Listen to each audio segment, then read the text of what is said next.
Hi, this is Jeff Cope, General Manager of Homegrown Gardens, urban horticulturalist, board certified master arborist with the International Society of Arboriculture. And we have a little short clip here we're going to do this morning about getting your garden started. And this is mostly about raised beds. So we're going to do a little demonstration, talk about a good quick way to get your garden beds refreshed and ready to plant. It's about planting season, and it's end of March. Time to get some peas and lettuces and a few things in. So we'll do some prep here. First, a couple of books I recommend. One of them is the All New Square Foot Gardening by Mel Bartholomew. It's a great resource, especially for beginning gardeners, and helps you lay out your garden. Lots of good tips in here, excellent tips.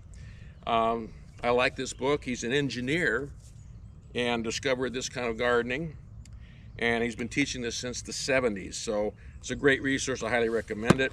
You can buy that at any bookstore, probably on Amazon. The other one is a classic for the Willamette Valley and anything west of the Cascades, and it's Steve Solomon's Growing Vegetables West of the Cascades. And this is the 6th edition, and this is really relevant to how we garden here in this climate in Western Oregon, where it stays a little wetter and a little shorter season than some other areas, but still we have a good long season, can grow lots of great things. So this has lots of experience in it, and how to on amending your soil and having a great success in the garden. Before we get going here, the beds that we're going to be using for demo, this is at my place, and these are green beds. I highly recommend, if you're going to do raised beds, to go with the green beds, and they're made by Shelter Works. I don't know if you can see this on the, how close I can get that in there to see. And they come in 4x4, 4x8, 4x12. You leave about a 3-foot row in between. And they're made out of mineralized wood embedded in concrete. And they're rated about 30 years. They're easy to install and an excellent resource or way to build beds, better than I found than cedar, certainly than pressure treated wood or even masonry in terms of the amount of time it takes to build and cost. So consider the green beds, and you can actually purchase those through our nursery, Homegrown Gardens, on Southeast 3rd Street in Corvallis. So what we're going to do today, these were installed last year. We got them all set up and amended, and now we're starting the new season. People often ask, well, what do I do to get my beds going again? It's pretty simple. This is something that even Solomon or Bartholomew teaches in his book. We'll just replenish with compost. So I've got 2 bags of 1 cubic foot garden compost by Black Gold. It's an excellent source, a resource. Black Gold makes a real good garden compost. And then we're going to put some cool stuff in or on the bed before we start. I like to use the John and Bob's products. This one's called Optimize, and it's basically humus, if you can imagine humus. This equivalent is equivalent to about 70 bags of that compost we're going to be putting on, that breaks down over many years and creates humus. And so this helps as a biostimulant and a working place for a lot of the microbes in the soil to do their thing to create a living environment, which your soil is a living environment. So we're going to put a little bit of this down. The other one is Maximize. This is Alaskan humus, and it has lots of good life in this, lots of good fungus, bacteria, protozoa. It's very rich in all that life, and so we're going to inoculate the soil with the Maximize. A bag like this covers 1,000 square feet, so we're just going to put a few handfuls in these small beds. Then we're going to put some fertilizer, organic fertilizer. Not a lot, we don't want to push this stuff. We want to get some good nutrients in there, and it's organic, so it has to be broken down by the microbes, so it's available to the plants. And this is called Biosol. It's a 611. It's a byproduct of fermentation making penicillin. And it's cottonseed meal and soybean meal. So I like to use that. Other resources you can use, another excellent source is the Down to Earth fertilizers, all purpose. You see the tomato there, so we know it's great for vegetable beds. It's a 462, but it's all organic materials. Fishbone meal, blood meal, feather meal, both nitrogen sources, one slow release, one fast. alfalfa meal, rock phosphate, langbionite, and kelp meal. That's a great thing. Now, because our soils are often naturally a little on the acidic side, many gardeners will put in agricultural lime. We're just going to sprinkle some of that. If you're growing tomatoes and cucumbers and those kind of things, you might want to even test the soil and add a little bit more when you're planting those types of vegetables.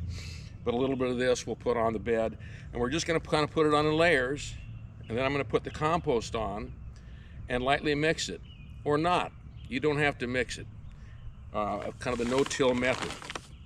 And what we're going to learn is there's just one tool that you need for your garden, and that's a hori-hori knife or garden knife for your planting and mixing.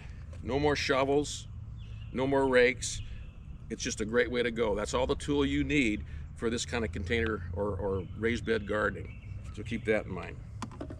So I'm going to go ahead and spread these out, and then we'll conclude this. We'll plant some things and get this bed going. Start with the Optimize, and because this will cover 1,000 square feet, I'm just gonna, this isn't science, folks, this is art. So we're gonna put some Optimize. This has also some calcium in it, as well as white crystals are calcium, and the black is the humus products. We're just going to put a light coating on there on both of the beds.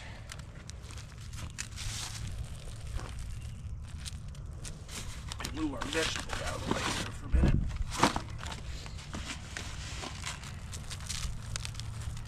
And if you do this every year, it just gets better and better, the soil better and better every year. So next we'll put on the Maximize, which is the microbes, giving inoculation of life into the soil. Same thing, looks just like dirt.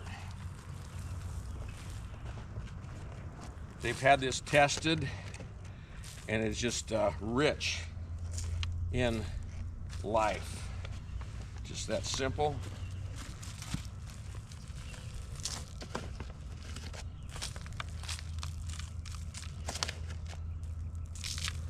Okay.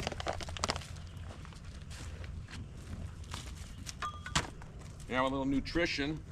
This is food for the microbes. This is the biosol. That's food for the microbes, and the microbes eat it up, poop out, guess what? Fertilizer for your plants.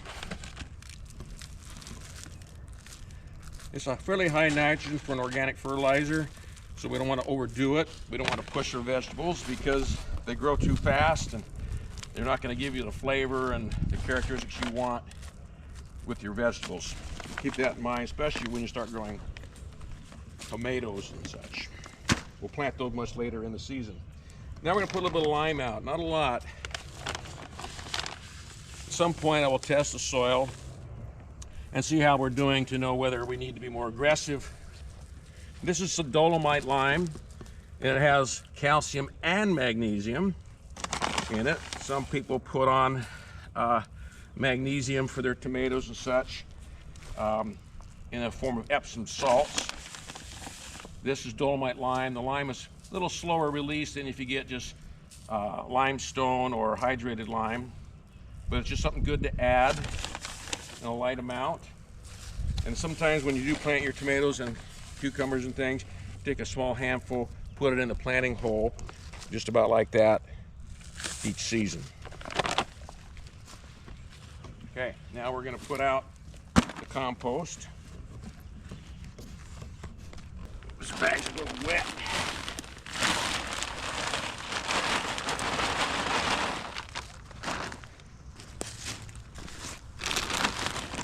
I've left in here a little bit of leftovers from last year to work around here.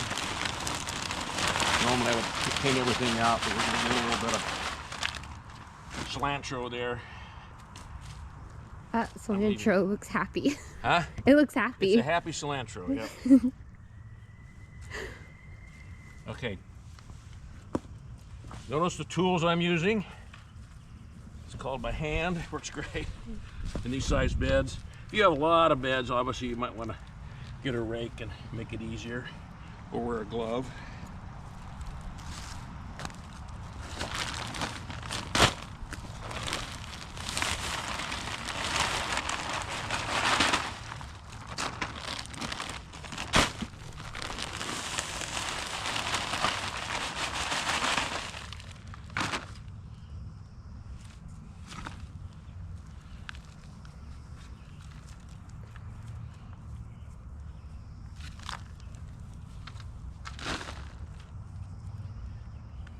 Okay, now mix it lightly, something like this whirly gig. This was my mother's that I called the garden claw. You could do something just like that, just kind of mix it in lightly. You don't need a tiller, you don't need a shovel. You could do that with your hori knife, your garden knife. And most of that incorporation of all that stuff we put on there, you let nature do it. You don't need to get real fancy with a rototiller or anything else. Just work it in real lightly. I'm just going to plant a couple peas. We're going to grow them up on this open tomato cage here. I'm going to plant this kind of on the eastern side so it doesn't shade the rest of the garden.